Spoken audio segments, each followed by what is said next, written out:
Welcome to Who Knew. We are fans of the current series of Doctor Who, and here we discuss our likes, dislikes, and insights into the modern regeneration of the show.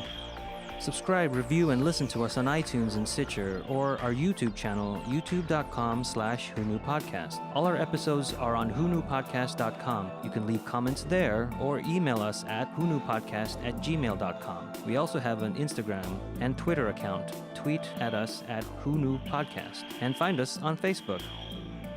Today's episode is episode 5 of season 4, The Poison Sky. Will the Doctor stop the Sontarans' plan of using our beloved automobiles as weapons to poison all of humanity? This episode is written by Helen Rayner, directed by Douglas McKinnon. It originally aired on the 3rd of May, 2008. It was watched by 5.9 million viewers. Let's introduce ourselves. Hi, this is Frank. Kelsey. This is Arlene. Hello, this is Auburn. This is Brian. Hi, this is Eugene.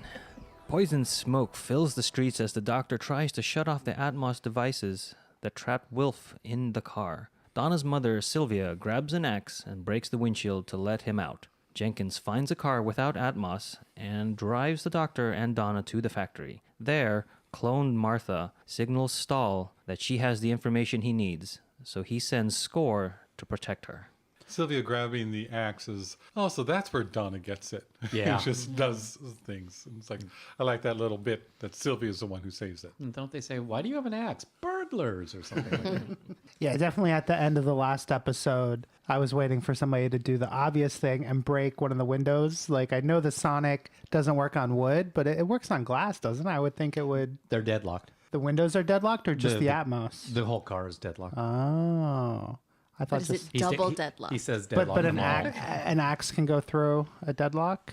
Yeah. It's locked, so you just can't unlock it, but you can break through it. Well, Auburn wanted the Sonic to send enough sound waves to break glass. Is that what? Well, I was just saying. Which you totally normally would. Yeah. Because at the end of the last episode where Wilf is dying in the car, and also I think because the last episode began with the journalists drowning in a car, that's one of those things where break a window, they're made to do that, but then the journalist was probably also deadlocked. I mean, Stahl specifically says activate all the cars and deadlock them all. Okay. Right, but does that mean there's a shield around the car, or Means the Sonic doesn't. It just means it creates tension and drama and have you sit around for a week and to have Sylvia have a you. I mean, I agree with you, but I can see why the Sonic doesn't work. Yes, and I'm glad it is just kind of use something else to break it. Yes. I am glad that was the solution, is just breaking the windshield. The little geek out moment is when clone Martha is accessing the nuke codes or the system to get the information to the Sontarans, and then she enters in a password. I was like, is that Buffalo?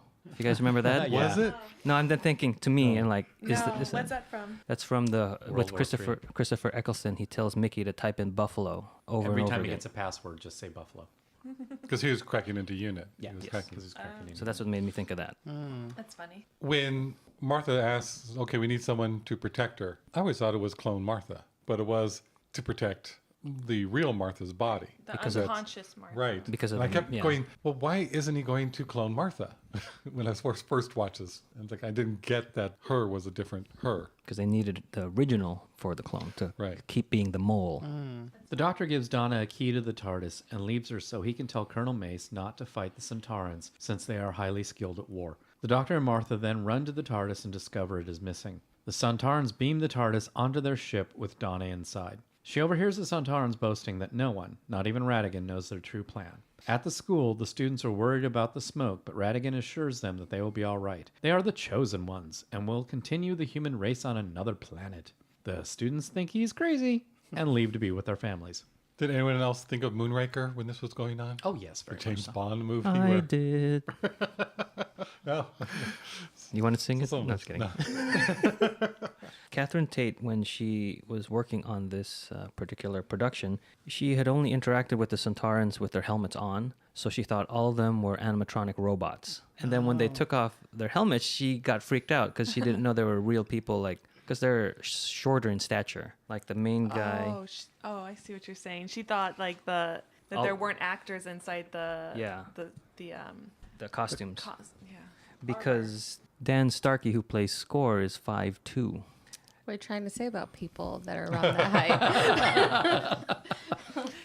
I'm just saying what she experienced, and then We ain't got no reason to live. Oh, that's what it is. Because we're frightening, considerably but you're not, considerably smaller. but you're not in armor. That's true. And the producers were like, "That's insane. This production would be like astronomical in budget." I like how Martha overhears the conversation between Colonel Mace and the doctor and then runs in. Oh, yeah, the doctor told me to tell you this. So she covers herself saying Right. she did tell him in case they ever talk. Yeah. Then thinking the timeline, people aren't going to really convey when they heard something. Because it's too chaotic. Also, the doctor's not going to ask him when he went to Red Alert because Right. they're on Red Alert. He sees it. I really like the camera moves in these 2 episodes, in this one and the first part of this the episode that came before this one. Yeah, I don't know if anyone else noticed, but also in this scene, there's a lot of dollying, but there's like, I think it added to the emotion and it added to the scene. It was like, I don't know, I liked them. I think it was a testament to Catherine Tate and David Tennant's acting when right after the key gets handed off, the doctor has a line where he's like, "Oh, the smoke doesn't affect me as much," and Catherine Tate is like almost hacking up a lung. But then the doctor walks by these 2 soldiers at the turnpike, and both of them are just kind of standing there, like they didn't get the memo that they were supposed to be coughing. Suffocating. Yeah, but it just elevates Catherine and David Tennant's portrayal. I like that they took a typical moment of, here's the key to the TARDIS, something awe-inspiring that everybody would want. And she's like, yeah, we can celebrate after we stop joking. You know? Which kind of parallels the beginning of the season, too, when it's like, okay, you're going to go into the TARDIS. Yeah, I know all that. Right. And again, the doctor uses his sense of taste when he tastes the transporter. Remnants, I guess, is what it is. You know, so he goes, oh, it tastes weird. Did you taste that? But this time we don't have to watch him, actually lick anything. I appreciate him not licking something. I thought you would. So I think the Rutans, have we seen them or will we see them? Or is that just from a classic? Or Yes, it's from the one we did, the Time Warrior. Okay. They mentioned that the Sontarans are fighting with the Rutans. Okay. We see the Rutans in Horror of Fang Rock. Really? It's the only time we see them. But they're mentioned all the time with the Sontarans, but we see them in I want Horror to of say Fang I've Rock. seen that, but I don't remember what they look like. Oh, well. Jellyfish, they said. And also, when the Colonel first sees the Sontarans, he's also put off by their appearance. He says they look like trolls. And it kind of bothered me too in the first part of this when the unit soldiers were just kind of like when they were joking around near the green Gak tub, and also when they first saw the Sontarans, he was making fun of his stature and stuff. And as a elite military force that is dealing with extraterrestrial technology and stuff a lot, it seems like there's a little bit of a disconnect there from how like their responses are very human, but I wouldn't expect unit to be like run-of-the-mill people, Like that foot soldier type of people. I would expect them to be trained a little bit more to understand, like, we're dealing with alien technology. And how I explain it is that this is a new form of unit and it's not the old version, because I'm sure there's like a whole file that go read up on these aliens and then they just never got to the Centaur. It's like at the end of the alphabet. yeah. At unit, Colonel Mace wants to order a nuclear strike against the Sontaran ship, but the doctor takes control and contacts the enemy instead. He calls Stahl a coward for using poison gas because it is beneath the honor of Sontarans. He demands to know what Stahl is really doing. The Sontarans have been at war for 50,000 years, and they are losing. Stahl shows the captured Tardis, which the doctor calls a noble prize. He sends a cryptic message to Donna to call him, but Donna doesn't know his number, 8675309? No, that's Jenny's number from the next episode. I like how the doctor says he earned the right to speak for the Earth a long time ago. Yeah, it's just kind of like, get out of my way. And this is the point where the Colonel's really getting fed up with the doctor. And then here's where we get the rose split second of the transmission on the TARDIS view screen. If you blink, you miss it, so don't It's blink. quick. Yeah, it's very quick. Sorry. Don't blink. Don't blink. Yeah, like that's one of those elements that I think are fun for a fan to go back and watch this episode again and be like, oh. And it is the first time since the first episode where Donna tells her about the keys, and it's Rose. And so we all know Rose is there, and then she disappears. Yeah, partners in crime. And they haven't addressed it at all. And then here, she just pops in for a second trying to reach the doctor and then gone. Oh, is this our It- first I time? was going to say Isn't it? Pompeii has the second one, but it's just a piece of dialogue. She's returning, Right. but that's it. And then another callback is to Brigadier Lethbridge Stewart, where Colonel Mace says he's a good man, one of the best, and he's stranded in Peru, so he can't come out and help with the situation. Yeah. Why is he stranded in Peru? No, it's just the crisis was going on, and he was working down in Peru when it started. And He's so he's working trapped. down there. Oh, but we didn't see him in another episode where he was in Peru or something. No. No. I think That was la- going to be my question. Thank you. Colonel Mace begins the countdown to the nuclear missiles, while the doctor tries to figure out what the real purpose of the gas is. Stahl is laughing at the petty display of power as missiles from different countries all over the planet don't launch. Clone Martha has been repeatedly sending a signal from her phone to delay it. The doctor knows the missiles would not harm the spaceship, so why stop the countdown? The Sontarans infiltrate the factory and begin slaughtering unit troops, killing Jenkins. Oh no. It's this scene in the war room that I noticed. The moves. The moves, the camera moves on the dolly, and then because it goes around Colonel and The the captain. doctor like twice. Like it's the same move, not like back and forth, but like it has the same starting point. But I think it works, and there's a lot of. They keep cutting to a bunch of different players in the war room and the screen, but I don't feel it doesn't disorient me. Like I feel like I still have a good sense of the war room, even though we keep cutting to different people in different places. Another thing in this scene is that the blue lights are back, because you see them on the faces of the people, I guess, manning monitors and the situation. I just noticed that on like the captain, the female captain's face. That man over there is playing Galaga. Yes. Does lighting and different lights indicate different things about moods and characters in shows? It does, but it also depends on the filmmaker, because an example would be Breaking Bad, where they dress up Walter White in green for greed, for money. Okay. So there's like you can assign colors to certain motifs. But ultimately, it boils down to the tastes of the director. And the DP, yeah. Except if you put a yellow filter over everything, you're in Mexico. Okay. Which is You notice Soderbergh. that? I have noticed that. Yeah. Wow. Stop it, people. But going back to that vat room with the green and the purple, those are complementary colors, so that's why they use those two colors. Okay. When the students leave the academy and Rattigan has the gun on them, it's like, I thought he would pull the trigger. I mean, he's killed people already, but that was more remotely. He can't do it himself. Right. He didn't pull, yeah. But the way he The was and how Sontarans. crazy he was afterwards, it seemed, I wouldn't trust him. I think he would. That's what came off to me. Especially with the betrayal, like these students, I mean, he all of his emotional connection to humanity was through these students. And he wanted them to live with him. No, he Yeah. didn't. Like, He wanted if to you control them. They were just pieces in his plan. Yeah, but he wanted them to live long enough so that they can go. He didn't want to kill them on But Earth. also, I worked up breeding methods. Yeah, that's what I mean. He wants them alive for his purpose, not for Yeah. like physical and But emotional but connection. It's also a whim. And also the way he's holding the gun, that's not a way to shoot somebody. And that also, by the way, he is an American, so he has to have the gun. It's pretty accurate. So If he didn't have the gun, he'd be Canadian. So when someone is put in the limelight at such a young age and is never told no, just think of the things that you did when you were a teenager. Now give you all the yes and all the money possible to do more. oh, it would have been awesome. It would have been awesome, but you can see how some people's personalities can create monsters. Oh, the planet would have killed me. And so I think the way it was written was great to see what kind of teenager and what Kelsey said.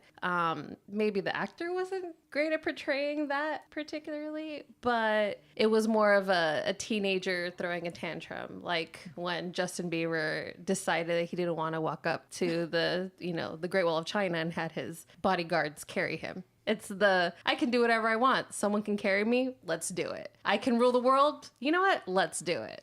I did like the characterization of Stahl and how excited he got when now we're getting down to some war and just laughing at humans, and the bravery of idiots is bravery nonetheless, and enjoying that. It's just, I thought he played it really well. I liked how that character turned around, and it's like, now we're getting to the fun part and just laughing at, oh sure, try those missiles. You guys are just fools, but enjoying it. That kind of like Daleks, but in a different way.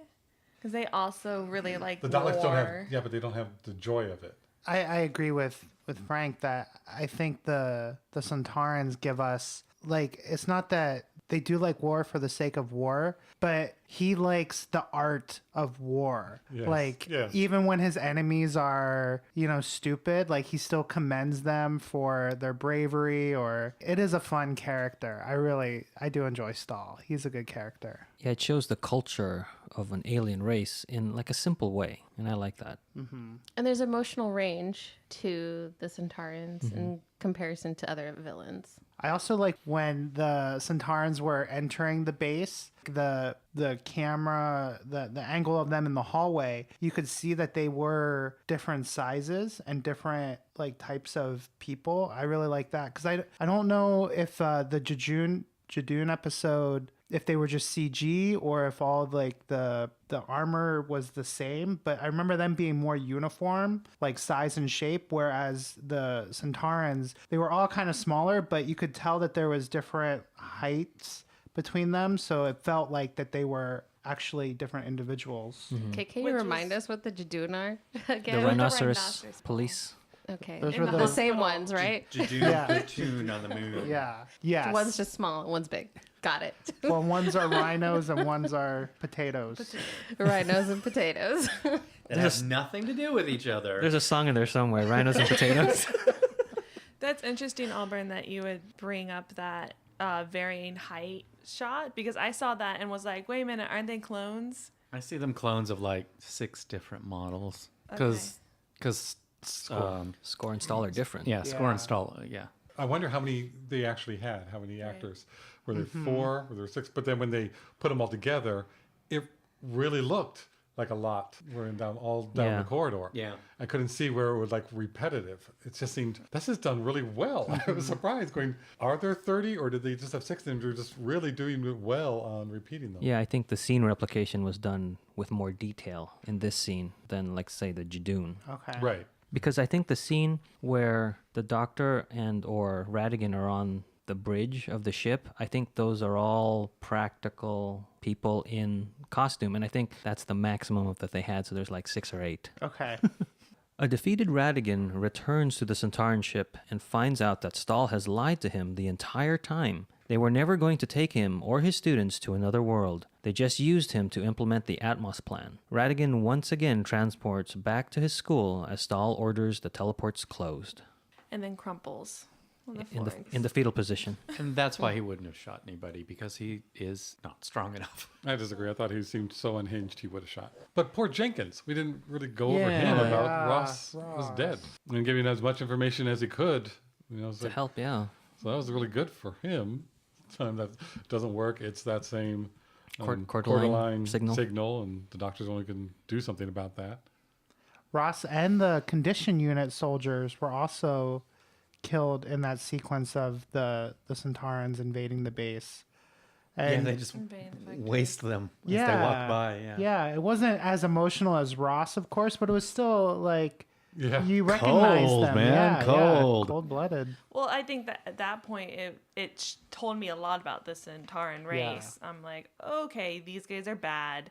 And when the Doctor wipes them out, I'm not going to feel bad because they're not remorseful for, what they're doing. So And if you're watching Luke Rattigan, like you said, the acting when he went over the top at that point, when the students left, the big eyes, was over the top. I'm sure that's the direction given. But from this moment on, he's in more of a background. And if you watch him while all the action's going on and forget about that and just watch him, I think he's doing a really good job because it shows he's broken.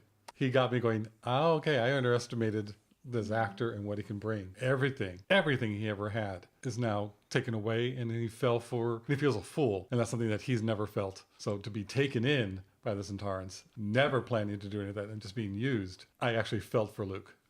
Yeah.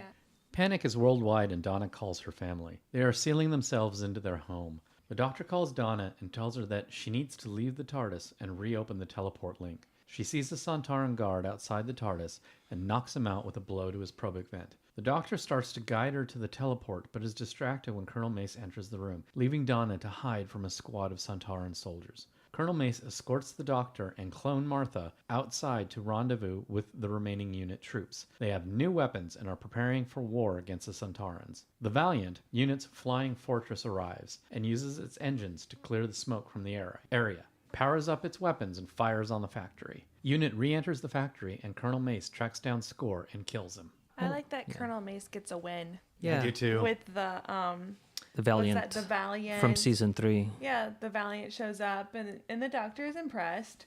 Doesn't admit it, but he is. And then I like that. He was This could putting have been down the a Doctor the whole redemption. time, going, "No, I'm tired of listening to you. We're doing it my way." And he goes and gets. They must have the weapons for this because they know that Sontarans use this kind of technology to stop the copper or inflate the copper. So they have the other weapons. It goes, now we know what we're up against, and now we can fight. And he's not listening to the Doctor at all. All up to this point, the Doctor's saying you cannot fight the Sontarans. And he does, and he wins. And it's like, you can fight the Sontarans. There's also that great quick line that the Colonel has where, Sontarans see us as inferior. And he says, as well as every other passing alien with a grudge does. Right. Yeah. And And then they cut to the Doctor. that's a slap at the Doctor. So it's like, well said. It's weird. The first time I saw this, I'm like, they're all out in the open and everybody has gas masks on. And then Are you my mummy? that's a great homage to Empty Child. But when Colonel Mace gives, it's time. He's taking control of the situation. He's like, I'm gonna do what I'm gonna do now, and he takes off his gas mask. I'm like, what are you doing? I thought that too. And then all of a sudden, the Valiant shows up, and I'm like, you knew what you were doing the whole time. This is great. Yes. But also, you can't give a speech like that. Wearing the gas. Yeah.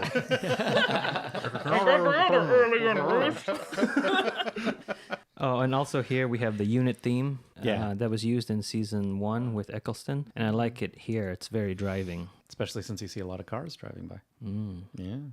on auto. And I just want to point out again, this is the same thing as happened when Captain Jack showed up last season. In this season, you had David Tennant wearing the gas mask saying, "Are you my mummy?" David Tennant wasn't in that episode. That was Christopher Eccleston. I forgot that. Exactly. It's like, it's just the Doctor. What other? There's a season 1 unit episode. Yeah, when they go to 10 Downing Street, the Sladeen are invading with the pig alien, and then they call all the alien experts, and unit is in that building. They get Killed. they all get killed. I was just appreciative when they went back into the factory that there wasn't bodies everywhere. Because I think that would have been really painful to see, because as they left, everyone died. There was bodies everywhere. But they went and ran back in, there wasn't. So I was like, okay, that's nice. And a lot of them had gas masks, so you couldn't associate a face with them. So I think that was more intelligent that they did that, so that we couldn't be like, oh, that's another Ross, that's another Colonel Mace. Yeah. And then the 2 soldiers that had been processed, Off screen. they were shot off screen. Like, Yeah. Yes. ugh. And Which is why you almost miss it. yeah, because if you do miss it, whatever. But if you're paying attention, you're like, oh. It's quick. It's cold. It's 'Cause the they don't Sontaran even turns break- around. They don't even break stride. No. They just turn and shoot. Neither Boom, does boom. the camera track. Yeah, It just, exactly. keeps going. Yeah. Which is like just makes it great. And more on that, like the Sontarans' gun, they have that LED red light to indicate that they're shooting. And I found some of the effects missing from the laser beam when they're just, you can see the extras firing, but then there's no laser beam that comes out, but you see the illuminated red barrel. I know there's a lot going on, but still. Just, Well, each laser blast cost 100 pounds. how much is that in Sontaran credits? I thought most of 100 the pounds. effects were really good, especially when the Valiant showed up. Oh, yeah. Oh, How they yeah. cleared out the smoke and the shot of the Valiant further back with all the smoke going away. Dissipating is the word you. you're looking for. I just was impressed when they put a lot of money into these effects for this I also episode. really like the shot when you're directly underneath the Valiant, looking straight up. It was like, wow, they had to build that completely new. There's also the continuation of something that's going to be more important later on about Donna. when the doctor's saying you need to go outside and you need to turn on the teleports. And she's like, what are you talking about? I can't even mend a fuse. And he just quickly, offhand, just says, oh, Donna, stop talking about yourself like that. Donna's being serious. And the doctor's like, stop. The doctor really isn't hearing exactly what Donna's saying at that point. We kind of find that out later. It becomes important later. But Donna is still practical, because when she does go through, and she knocks out the Sontaran and makes her way, and the doctor says, oh, you're brilliant. She goes, get off it. It's like, you don't give me the false praise that Rose or anybody else would have liked. I like that they show Donna scared. Yes. And like you guys were saying about the padding, I believe that the padding in that scene of, like, they took all that time to show her contemplating and then showing the mallet and then showing her walk over to the mallet and then walking back. I think that was very in character with what we needed to see Donna's confidence of, like, I don't know if I can do this. This is really dangerous, but I'm going to trust the doctor to guide me through this particular moment. And it shows that particularly because when he gets off the phone, she's mad. Yeah. So I really like the way they show her in that scene. It's, she shows herself as this really confident woman that can do anything, but she's on an alien spaceship. Like, this is scary. And she's like, well, I guess I have to do it. And it's the whole, he knows that she's sarcastic, so he had to give her a sarcastic way to give her confidence is stop putting yourself down. Keep going. The doctor and clone Martha go to the basement where the doctor finds real Martha. Clone Martha holds a gun to the doctor and says that she is the one stopping the launch. She asks when he suspected she wasn't Martha, and he replies that he knew from the start because she smells. He also wanted to stop the missiles, so he needed her to continue delaying the launch. Real Martha is unconscious and connected to the machine that is keeping the clone alive. The doctor breaks the connection, waking Martha as the clone falls to the floor. His phone rings. It's Donna, still waiting. He talks her through fixing the teleport as Martha goes to have a talk with herself. In this scene with the doctor and The Martha's, he says you could have worn a t-shirt that says clone. Just don't wear it in front of Jack. I don't get that joke. There's two Marthas. And I take that as Jack's I get that. sexuality. Wouldn't Twins. Jack just love having? Oh, okay. So he's saying like, That there's the fantasy of having relations with twins done and in he a does while, like or Martha. hasn't. Right. He's Yes, he attracted to does. Martha. So okay. He's attracted to everything. And the doctor knew Sontarans? way back when, and you could tell, when he's talking to Martha in the alley, and knowing, even before that probably, but knowing that at that point, he asked Martha, well, what about your family? She goes, well, what about them? Well, did you call them and tell them about that mess? Oh, right. And that was just confirmation for him, what he already knew, that something's going on. This isn't Martha, so keep her close. Yeah, and there's also later on when she's looking at the reports, and he just walks up and grabs the reports out of her hand and looks at it because he knows he can't ask her. She won't give him accurate information. So it's like he knew all along. Yeah, I like that because as a viewer, you're thinking that whole conversation with have you contacted your family, that was the tell. But then I like that it's revealed that no, he's known even before that, just based on like the way she smelled. Because it made me think that I was being clever by being like, oh, that's how the doctor found out. I'm like, oh no, the doctor's more clever than I am.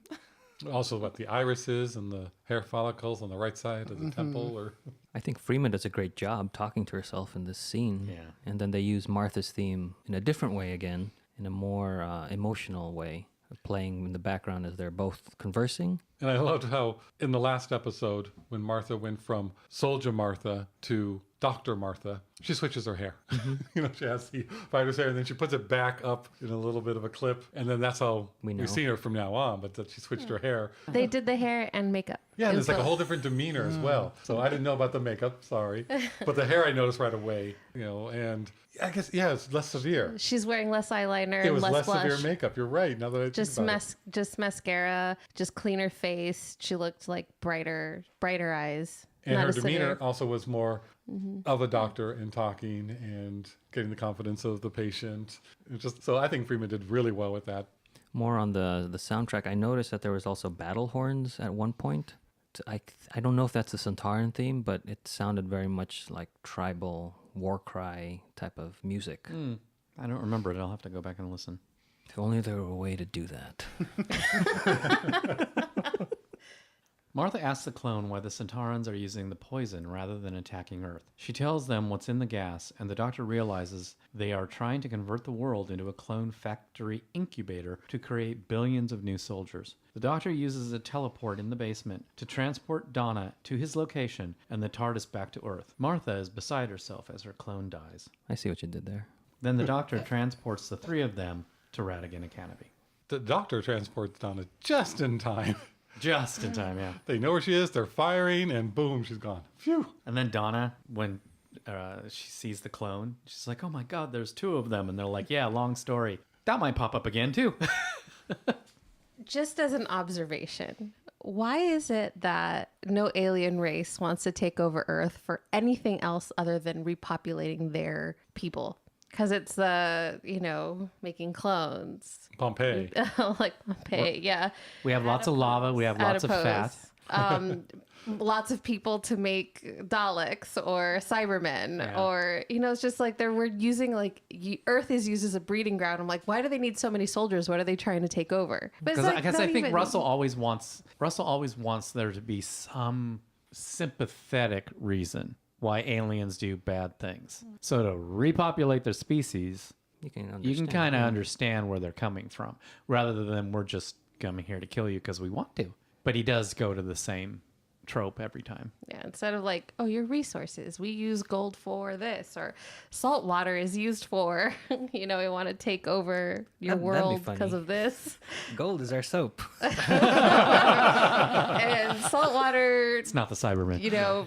moves our, ships. Yeah. Because our oceans take up most of our Earth. I don't know. Other than just repopulation. Yeah. I think it's also just sci-fi in general.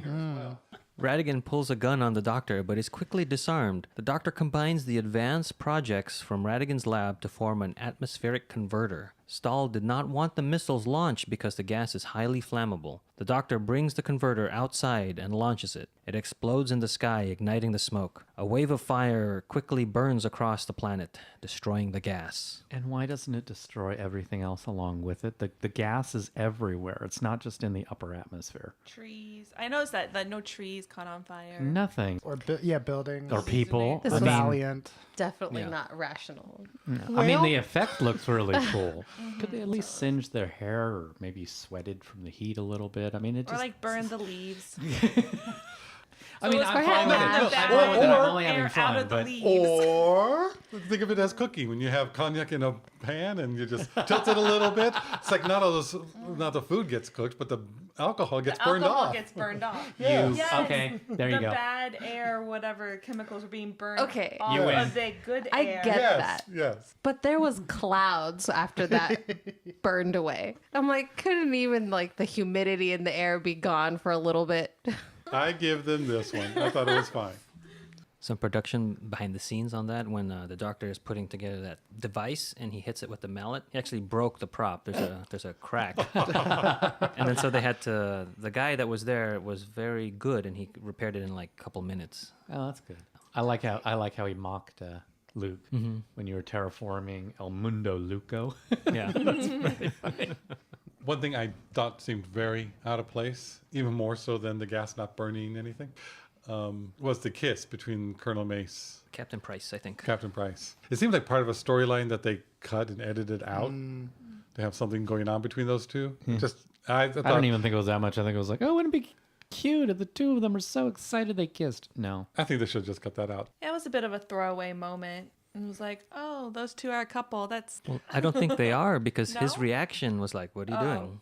And they had all that time in the first episode to set up something if they really wanted to. Right. Oh well. Stahl decides that since they cannot have the planet for breeding, no one will. No, sorry. Stahl decides that since they cannot have the planet for breeding, it must be destroyed. The Doctor knows this and says goodbye to Martha and Donna. He transports to the ship and plans to use the converter to ignite their atmosphere, destroying their ship in a suicide mission. He has to be there because he must first give Stahl the choice to leave and live rather than fight. Stahl is not afraid to die and continues the countdown to the bombardment of Earth. Down on Earth, Rattigan activates the transport, simultaneously sending him to the ship and the Doctor back to Martha and Donna. Rattigan presses the detonator, blowing up the Sontaran ship. That scene where the Doctor explains what he's doing when he leaves them. I like that Martha, I think it's Martha that says, can't you put it on a delay? And he says, no, I can't because I have to give them the choice. And it's very much in character of who the Doctor is. And I also just love the reaction shots of Donna and Martha as he leaves, and they're like, he has to do it, but we don't want him to do it. Yeah. I had a fun moment at that moment because I didn't have to wait for the Doctor to say it. I mean, I remember nothing really about this episode, but when Martha again asked that question, I said, no, he has to give them. I said they have to, I said a chance. He says a choice, but like, if you know the Doctor, you know why he can't put it on a Delay. It's like he has to go up there and give them a choice of. Yeah.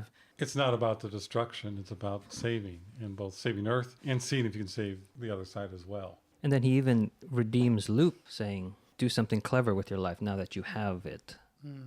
Which is just so, it's sad because Luke is so broken at this point. And so he goes over to the machine and fiddles with it so that the It'll do a transportation can do it. simultaneous. So the transportation will go at the same time. And I thought that was done well, where the Doctor's leaves and the device is falling from where the Doctor is holding it, and He Luke catches it. pops up and is holding it right there. Martha asks Luke what he's doing, and as right before he leaves, he says something clever. Now I feel for Luke. I didn't want to feel for Luke. He was not the first one, and it's like now just because he's so broken, and I don't think he has any idea what to do with his life. But then seeing who and what the Doctor is, he thinks that's the best solution. No, just that he doesn't see a future for himself. And it's like, this is the best thing I can do, something clever to save it. Right. And it's also a way for him to exact revenge on the Sontaran for, taking him out of the plan, or they were going to kill him. Now he gets to kill them. Like, I'm okay dying at this point because they're also going to be dying. It's his centaur. Ha! Moment. Yes. And then he throws that back at them. And I That's like a how they good- pause. They're like, what? I just wish he had a And few more. admiration. I feel like you Yeah, can see I- admiration yeah. on Stahl's face because they stop and he's like, Well oh, done. you. Oh, okay. Like, Yeah. yeah, I misjudged a human. Because they don't Like, see any problem in dying. Yeah, especially Score. Yeah. Wonderful. I'm just so sad that because was manipulated all along. He was manipulated by the Sontarans and by his intelligence, by all these things, and even the last words the Doctor said were to trigger his mind to start thinking, and it makes you wonder: is he a product of the environment that he was thrown into, or was he really genuinely just a bad person to begin with? And I don't think so. I think it was. Oh, he was a slimy little weasel.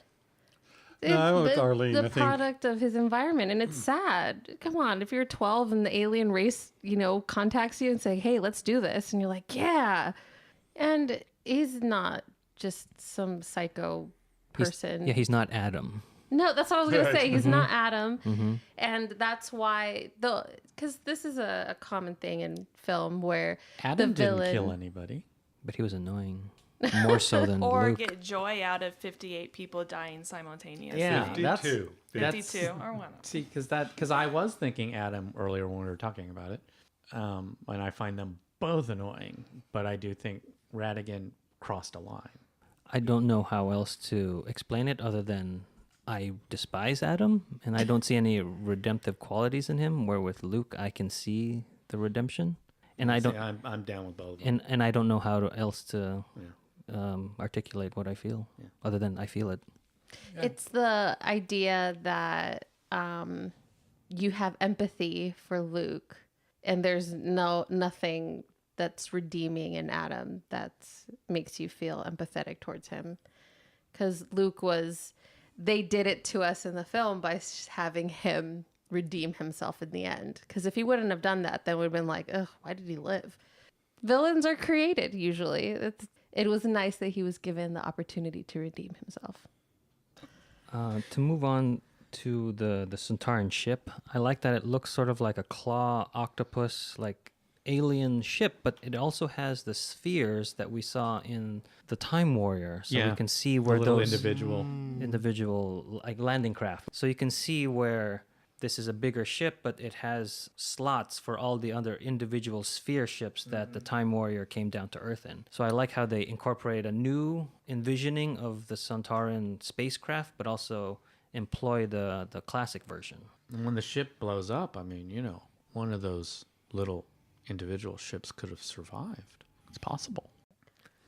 With the skies clear, people are getting back to their usual lives, though without driving so much. Donna says goodbye to her family and joins Martha and the Doctor in the Tardis. She asks Martha if she wants to join them, but Martha declines.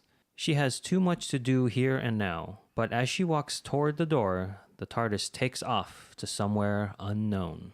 Wanted to talk about it earlier. Was the jacket that Martha was wearing during those last scenes, was that the Doctor's? Yes, because they make a comment, I feel like I'm in my dad's coat or something. And Donna says it. Donna says, if you're referring to him as your dad, you're over. That's right.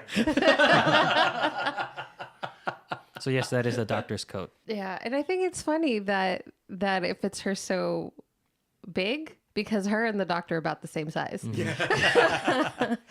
But, I mean, that is the coat. But yeah, But she's cinching it at the waist a lot. So Yeah.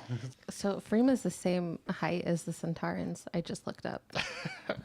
How tall is David Tennant? 5'11". So yeah, she's like super wrapped up in that coat.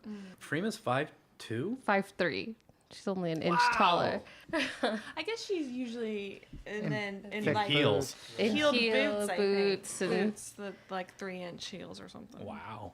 So yeah, I was surprised that she was that short So it probably was the same. coat, and she's super wrapped up Costume, in it. yeah. Yeah. I'm torn about them not telling Sylvia, but it just seems wrong not to let her in on what's going on, not to tell her. I don't know about that. I mean, I don't know. I don't know. Yeah, that's what I say. I'm torn because, you know, Wilf gets it. He knows what's going on and he understands the danger, but also the wonder of traveling. Yeah. It's like, go out there, tell me, and then come back and tell me. I mean, it was Well, his such a line, nice belief. I love his line though. Go and see the stars. Bring a bit back for your old Gramps. When he delivers that, I'm like just getting choked up. And I feel okay having Sylvia not know because Wilf knows. And Wilf can manage Sylvia. Yeah. Some casting notes. Christopher Ryan played General Stahl, and he was Kiv in parts 5 through 8 of Trial of a Time Lord. So it's another classic Who actor who is now on the new version. And then Captain Price is played by Bridget Hudson, and she played Ilsa Hupstein in the first Hellboy movie, if you remember that. And then we have Lachelle Carl back as Trinity Wells, the newscaster. And then Kirsty Wark plays herself as the other newscaster. She's a real-life British journalist and television presenter for BBC Two. And then Ryan Sampson plays Luke Rattigan. And a little story about him is that he hadn't watched Doctor Who before filming his episodes. He had some time off before they actually started filming, and then he was given some homework to watch some Doctor Who episodes. And when he came back, he felt the weight of what he was doing. And I think that's why I like his performance better, maybe, because he knows like how important Doctor Who is. It's funny. It's when you were saying that, I was like, oh, I wonder if they showed him Van Statten's episode. I have no idea what episodes they showed him, but Yeah, but I'm could just have saying been. Van Statten's episode because Van Statten's the American dick. And then it's like, well, wait a minute. Didn't they wipe Van Statten's memory and leave him someplace with a name that S. with S? Was it L or was it R? It's like, did Van Statten become an R and is this Van Statten's son? And then this marks the first appearance of the Sontarans in 23 years. Donna gets the key to the TARDIS, but the other thing that she has not received yet is an upgraded cell phone. Yeah, Donna doesn't have a phone. Well, she would still have the phone that was there, right? That was Martha's phone. Yeah. But that was Martha's phone she left on the TARDIS. Martha still had Another phone? her Earth phone. Like that was the Doctor's. We'll stay tuned and find out. Yeah. But it's usually the companion gets their current phone that they already possess being upgraded. She doesn't want to talk to her mom, so Just her grandfather. yeah. Oh, this is also the first episode to feature Billie Piper, Freema Agyeman, and Catherine Tate all together in one episode as Rose, Martha, and Donna. They previously appeared in the end of season 2, but Freema did not play Martha. She played her cousin. Oh yeah. Addie. Does the Poison Sky live up to the promise of the first episode? I think so, yes. I enjoy it. Again, it's not something I think of going back and watching a lot, but I enjoy it. I think the Poison Sky fits well with the Sontaran stratagem, and I think a lot of the two-parters that we've had on this new series do the similar breakdown where the first episode was a lot of story and setup, and I know that can feel slower, like especially after watching the two-parters together and then going back and watching the first episode again, it definitely felt slower because it is all kind of putting all the characters in place for the big action pieces in the second episode. But the big action pieces in this episode really worked, and I think really connected well with the first episode. So yes, it did live up to the Sontaran stratagem. So I'm going to say yes because I didn't super like the first one. I don't know. It's just, I feel like this is a story that's been told over and over and over again. It's nothing new, nothing super exciting, but the characters are great, so I don't mind it. But it just feels like the end of season 1. It feels like when the doctor got his hand cut, like it just feels like these other episodes we've already seen. So yeah, it lives up to my expectation. Yeah, I like the second part. I think, like I said, they don't wrap up the cliffhanger in a nice, pretty bow 5 minutes in, which I hate. But the threat of the first episode continues throughout the second episode and keeps the energy. And then we have nice redemption moments for characters that were set up in the first part, like Colonel Mace and Luke Rattigan. So I think that, yeah, these are two part episodes that you can view back to back and have a good experience watching. I also say yes, it did live up to it. I think it's balanced between the first episode and the second. Maybe not totally equally, because there is more setup in the first, which is natural. But I think it is pretty balanced throughout in one big story that's just broken into two parts, rather than some of the ones we've had. Seems like it takes a different turn in the second episode. This is one story that just went over 2 hours. Yeah, I agree. This does complete the promise of the first episode. To touch on something that I guess I don't want to repeat something that somebody else has said, but I think what really anchors these two episodes for me is the emotional substance between Donna's family and like having Martha come back and how her time with the doctor has affected her both negatively and positively, and then how Martha can see that also. Just integrating the family is a new dynamic this way, and I like it. I never thought about it that, we had Martha's family involved.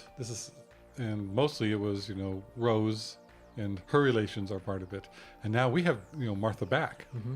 So they don't have Donna's family involved because either, they said Wilf would be too old to do the traveling. Sylvie doesn't know what's going on, so they need to bring someone in. We have Martha back, so that's going to have a whole different dynamic and somebody who's been traveling with the doctor already. So it's like, yay! Yeah. Martha and Donna. Mm-hmm. So you've heard our thoughts on The Poison Sky. How do you feel about Luke Rattigan's turn at the end of this episode? Is it redemptive enough or not? And why do you believe so? Leave comments on our Facebook page for this episode's post. And you can also email us at whonewpodcast@gmail.com. That wraps up The Poison Sky. Thanks for listening, and we will see you next time when the future becomes the present. You've just listened to an episode of Who Knew? Our wonderful theme music is by Michael Grady. Find him on Facebook at The Universe Explodes. All our episodes are engineered by Allburn. Find him at alburnbinkley.com. You can find this show in several places. Follow us on Twitter at Who Knew Podcast. Subscribe, review, and listen to us on iTunes and Stitcher. Or our YouTube channel, youtube.com/whonewpodcast. Visit our Facebook page. Please leave comments, reviews, and click like to help support Who Knew Podcast. Also listen to us on your Amazon Echo by enabling a podcast skill. All our episodes are on whonewpodcast.com. This podcast is inspired by Doctor Who. The longest running sci-fi show in history. And especially the revival spearheaded by Russell T. Davis. Thanks to Russell, Sydney Newman, Verity Lambert, Ron Grainer, and all those involved in the adventures of our favorite Time Lord. Your work continues to inspire and entertain. And I think they've just brought Prima back because they loved her so much. Or they liked working with her? Yeah. Like as the actress. Yes, yeah. And I mean, she was on Torchwood around this time too. I mean, Martha really just kind of kept coming back. No, that is how you keep getting rehired in the film industry, film and television industry. It's true. Like if you're nice, if you're fun and to work with and you're easy to get along with, Yeah.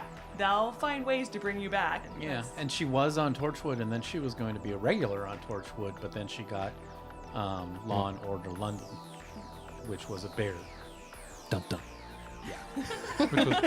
She's also bigger really commitment. pretty. It was Bigger more pretty. episode, more I thought you episodes. said bear, Like which really, is a bear. really pretty. Just see like the beauty shots where she's talking to herself.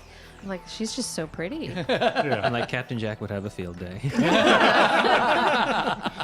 right, I get the shirt joke. Okay, I get it. Or is it? Oh, don't start that again. He started. But also, Did you say dickhead? I said, don't start that again. He said, Don't start dickhead. What I thought and what I said may have been two different things. Don't know. If only there's some way to go back and listen to it. I don't know. That technology does not exist yet. You big mayday.